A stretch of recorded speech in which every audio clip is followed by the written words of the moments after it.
ஸ்டாலின் தலையில் விழுந்த பெரிய இடி. மகிழ்ச்சியில் அதிமுக, அதிர்ச்சியில் திமுக. நண்பர்களே, நம்ம போடக்கூடிய வீடியோக்கள் உங்களுக்கு பிடிச்சிருந்துச்சு அப்படின்னா ஒரு லைக் பண்றதுக்கு மட்டும் மறந்துடாதீங்க. நேற்றைய தினம் தமிழக முதலமைச்சரும் திமுக தலைவருமான ஸ்டாலின் தலையிலே மிகப்பெரிய ஒரு இடியை இறக்கி இருக்கிறது சத்தியம் டிவி நிறுவனம்.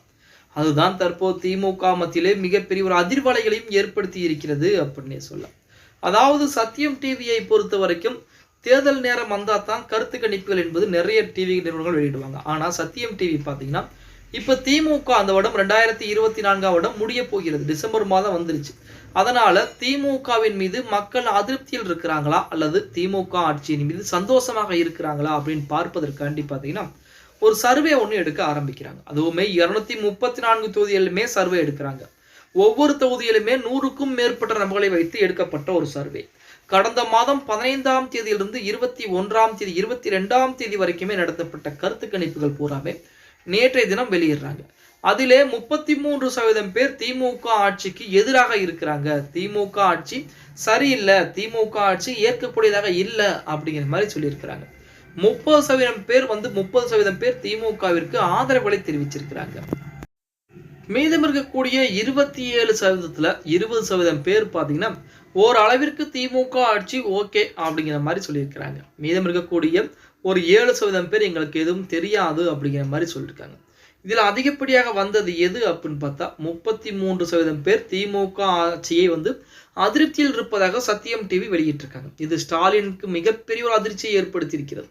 ஏன்னா 2026 சட்டமன்ற தேர்தலிலே 200க்கு 234 200 தொகுதிகள் ஜெயித்தாக வேண்டும் அப்படின்னு சொல்லி சபதம் எடுத்திருக்காங்க திமுகவினர். 200க்கும் மேற்பட்ட தொகுதியில் நாம் ஜெயிக்கணும் அப்படிங்கிற மாதிரி சொல்லிக்கிட்டு இருக்காங்க. ஆனால் 234 தொகுதியில் எடுக்கப்பட்ட சர்வே முடிவுகள் 33% பேர் திமுகவிற்கு எதிராக இருக்கிறாங்க. திமுக ஆட்சி ஏற்புடையதாக இல்லை அப்படின்னு சொல்லி அதிருப்தியில் இருக்கிறாங்க. 30% பேர் தான் திமுக ஓகே அப்படிங்கிறாங்க. அந்த 30% பேரும் திமுக கட்சியினர்.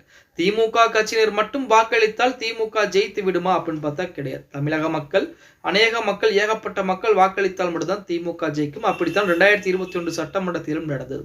உடனே தமிழக முதல்வர் ஸ்டாலின் அவர்கள் அமைச்சரவையில் இருக்கக்கூடிய முக்கியமான நபர்களை எல்லாம் கூட்டி அடுத்து நாம் என்ன செய்ய வேண்டும், மக்களுடைய மனதை மாற்றுவதற்கு நாம் என்ன செய்யலாம் அப்படின்னு சொல்லி ஆலோசனைகளும் போட்டுக் கொண்டிருக்கிறாராம்.